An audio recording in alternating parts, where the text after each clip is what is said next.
Bienvenidos a su programa Una pausa en el camino, un espacio dedicado al estudio diario de la Biblia con una aplicación práctica para nuestras vidas. Mi nombre es Julio Rico, saludándoles desde el sur de California, y me da mucho gusto que sintonicen nuestro programa esta semana para estudiar juntos esta serie de temas titulada Jesús y los necesitados. Pero antes de iniciar, les invito a pedir la bendición de Dios.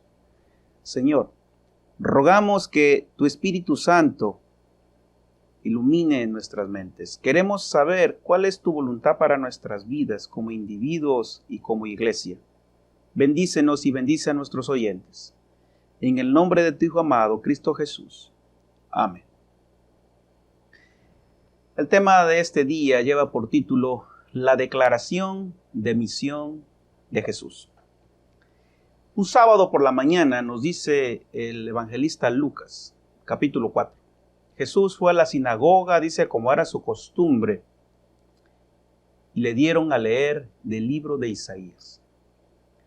Capítulo 61 encontró él, no sabemos si él intencionalmente lo buscó, pero él leyó del capítulo 61, versículos 1 al 3, omitiendo la última frase del versículo 3. Lee así: El Espíritu del Señor está sobre mí, por cuanto me ha ungido para dar buenas nuevas a los pobres. Me ha enviado a sanar a los quebrantados de corazón, a pregonar libertad a los cautivos y vista a los ciegos, a poner en libertad a los oprimidos y a predicar el año agradable del Señor. Y él adhirió a estos pasajes diciendo en el versículo 21, Hoy se ha cumplido esta escritura delante de ustedes. Al parecer, nuestro Señor Jesús retoma el pensamiento del cántico de María sobre un reino al revés y comenzó a ponerlo en práctica en su ministerio. Entendemos que la misión de Jesús no solo abarcaría poner en libertad del pecado a los seres humanos, sino también su ministerio sería de carácter práctico. Su énfasis serían los pobres, los que sufren, los oprimidos. Con esto Jesús nos enseña que lo espiritual y lo práctico no están distanciados el uno del otro, como algunos suponen. Cuidar a la gente en el aspecto físico y práctico eran para Jesús y sus discípulos una parte de su preocupación espiritual. En otro día, mientras Juan el Bautista se encuentra en la cárcel, tal vez olvidado por Cristo, desanimado, con ciertas dudas, los evangelios nos dicen que envió a 2 de sus discípulos a preguntar a Jesús. En Lucas capítulo 7 y el versículo 19, ¿eres tú el que había de venir o esperaremos a otro? Estas palabras de parte de Juan insinuaban duda. Aparentemente él estaba olvidado en un calabozo. Y la pregunta que se podrían hacer los discípulos de Juan es, si Jesús es el Mesías, ¿por qué no ha venido a rescatar a nuestro Maestro? A lo que Jesús contestó, no con palabras inicialmente, sino con actos. Dice los pasajes 21 y 22 textos, Lucas 7, 21 y 22. En esa misma hora sanó a muchos de enfermedades, plagas y espíritus malos, y a muchos ciegos les dio la vista. Entonces, respondiendo Jesús, les dijo, Id, hacer saber a Juan lo que habéis visto y oído. Los ciegos ven, los cojos andan, los leprosos son limpiados, los sordos oyen, Los muertos son resucitados y a los pobres es anunciado el Evangelio. Los milagros que Jesús hacía eran una prueba inequívoca de su divinidad, de su poder, al mismo tiempo que lo identificaban como el Mesías prometido. Había venido a liberar a los oprimidos por el diablo y a predicar las buenas nuevas de salvación. Y cuando Jesús, después de su muerte y su resurrección, envió a los discípulos en la gran comisión para predicar las buenas nuevas al mundo, esta comisión concordaba con la misma misión de Cristo.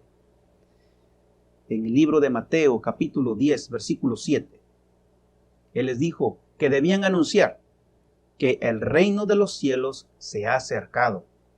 Pero con ese mismo mensaje, en los textos del versículo 8, decía: sanar enfermos, limpiad leprosos, resucitad muertos, echad fuera demonios, de gracia recibisteis, da de gracia. La misión de los discípulos ahora era reflejar y promulgar los valores del reino de Jesús. Ellos también exaltaron a los últimos, a los olvidados, los marginados, los pequeños y los perdidos. La pregunta para nosotros hoy sería: ¿cómo podemos equilibrar esta obra con el mensaje decisivo de predicar el mensaje de los tres ángeles a un mundo perdido? ¿Por qué todo lo que hacemos debe estar relacionado de una manera u otra con la proclamación de la verdad presente? No podemos cargarnos a uno y dejar el otro. Creo, por lo que hemos leído y lo que hemos estudiado este día, que como iglesia tenemos un mensaje muy importante que predicar al mundo, un mensaje de esperanza y salvación solo en Cristo Jesús. Pero también no debemos olvidar la parte práctica de la misión de Jesús. Viene a mi mente Mateo capítulo 23, versículo 23. Parafraseando ese pasaje, cuando Jesús se enfrenta a los religiosos de su tiempo, porque ellos diezmaban todo, dice él, pero olvidaban lo más importante. Diría de esta manera: esto era necesario hacer, sin dejar de hacer lo otro, lo más importante de la ley, a decir, el amor y la misericordia por los oprimidos y olvidados. La iglesia, creo yo, debe ser el lugar donde el dolor termine. Tal vez te puedas identificar, pero más de una vez, a veces nuestra iglesia no calma el dolor, cuando debería ser lo contrario. Debería ser un lugar donde el dolor termine, donde las personas puedan encontrar respuesta a sus preguntas, pero también ayuda inmediata a sus necesidades. Deberíamos interesarnos más y tener más compasión por el dolor de los demás. Y no solo decirles, como dijo Santiago en el capítulo 2, versículo 16 de su epístola: id en paz, calentaos y saciaos, pero no les das las cosas que son necesarias para el cuerpo. Y dice él: ¿de qué aprovecha? Oro para que nuestras acciones vayan de acuerdo y en armonía con nuestras creencias. Es mi deseo que el Señor pueda usarte como un instrumento que pueda ser sus manos y sus pies para llevar la ayuda práctica a los más necesitados. Permíteme orar por ti.